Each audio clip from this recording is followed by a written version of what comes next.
We'll guide you through how to open Incognito in Google Chrome. If you find this useful, then consider subscribing and liking the video. Here we are in Google Chrome, and so you want to go Incognito and open up an Incognito window. First of all, what does this actually mean?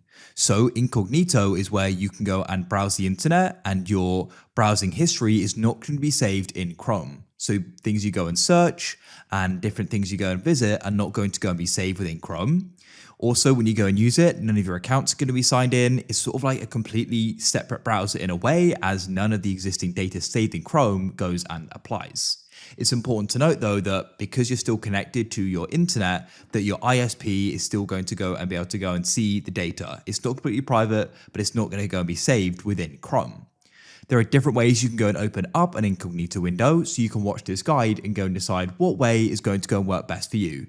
So at the moment, I've just gone and opened up Chrome. So for the first way, you can actually go to the top right of Chrome. There you go and see some options, but what you want to do is go and click on the three dots just below the close, and this will open up. You can go and find the third option, which will go and say New Incognito Window, and you can go and click here.